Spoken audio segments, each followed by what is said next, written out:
Garuda Express, an international courier service.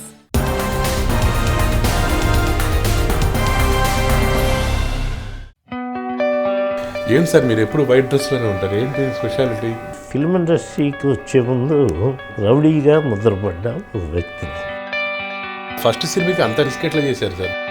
ఒక డిఫరెంట్గా ఎందుకు తీయకూడదు అన్న ఆలోచనతోనే నా ఫస్ట్ పిక్చరే రాకాశలోయ. హీరోనే సినిమా అని తీస్తే కరెక్ట్ కాదు.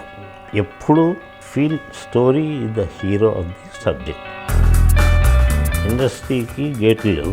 ఎవడన్నా రావచ్చు, ఎవడన్నా పోవచ్చు. రోడ్లో కనపడ్డాడు డైరెక్టర్, రోడ్లో కనపడ్డాడు నిర్మాత. ఎలా ఉండేది ఎన్టీఆర్ గారు స్టైల్? ఆయన సెట్లో ఉన్నారంటే అంత మనం మాట్లాడుకునేది మనకే వినపడాలి అంతే. యాక్ట్ చేసిన తర్వాత ఫస్ట్ అసిస్టెంట్స్ మొహాలు చూస్తాయి.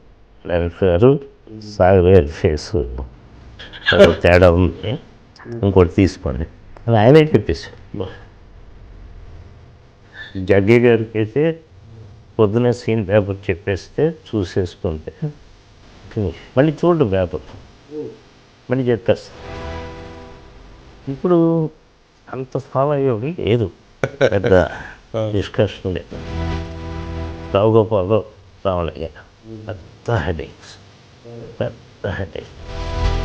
బాబులుగా రండి, నేను రెడీ అయ్యా, రావణిస్తూ రెడీ చూడు, ఆయన మేము రెడీయా, ఆయన రెడీయా అంటాడు. ఈగో ఫీలింగ్స్ అయితే వీళ్ళిద్దరు అలా వస్తే శారద గారు మాణిస్త్రి కూడా అంతే. మీలాంటి సీనియర్లకి ఎట్లా అనిపిస్తే మిమ్మల్ని ఒరే అనిపిస్తే కొత్త వాళ్ళు అయితే ఆగలేరేమో, చుక్కలు చూపిస్తారేమో. పిక్చర్ ఎట్లా కంప్లీట్ చేయగలిగారు వాళ్ళు? అట్లా ఎలా నేను చేయలేదా? ఆ ఇంటికి ఈ ఇంటికి తిరుగుతూనే నాకు సరిపోయింది. నాకు జీవితం మీద ఎక్సైట్ అయ్యాను. వీళ్ళిద్దరినీ కలిపొద్దు, సపరేట్గా చేస్తున్నాం. రావాయ్ మిమ్మల్ని హీరోయిన్ ఉందా? ఉంది సార్, నేను వచ్చాను పిలుస్తున్నారు మేడం అని పిలిచేద్దాం. ఇంకంతే తీసాను. సాయంత్రానికి ఒక 2,000 మంది రమ్మని నా కోపం వచ్చేసి దాక్కోలేక వచ్చేసారు బయటికి. ఎలా కొట్టేశారు మిమ్మల్ని? కొట్టేశారు వైజాగ్ స్టూడెంట్స్. పూట మీ ఇంట్లో ఏదో అశుభం జరిగింది కాబట్టి షూటింగ్ ఒక 10 days ఆగి పెట్టుకుంటాను. అక్కర్లేదు, 5 days ఆగి పెట్టుకోవాలి. షూటింగ్ రెడీ అయిపోయాము. కోట కారు పంపిస్తే రాడు. పిచ్చి పిచ్చి వేస్తాం వేస్తున్నాం. కోట మర్యాద లేదా, పద్ధతి లేదా? ఆర్టిస్ట్ వచ్చి వెయిట్ చేస్తున్నాడు, నీ పర్మిషన్ తీసుకున్నా. ఇప్పుడు నగ్మా ఉంది. డైరెక్టర్ గారు నేను నాకు నచ్చిన డ్రెస్సులు బాంబే నుంచి కొనుక్కొచ్చుకున్నాడు. ఈ ఓకే ఆటలకి మా ప్రొడ్యూసర్ బిల్లు కట్టలే అమ్మాయికి ఇచ్చింది. నా డబ్బు ఇవ్వండి. నేను సార్ చిన్న చిన్న ముక్కలకి 50,000 హీరోయిన్ల పాయింట్ ఆఫ్ వ్యూలో పర్టికులర్గా మళ్ళీ కాన్సన్ట్రేట్ చేస్తుంటారు. ఎందుకని? వచ్చింది 4 డైలాగులు చెప్పింది, వెళ్ళిపోయింది అంటే కిక్కు రాదు.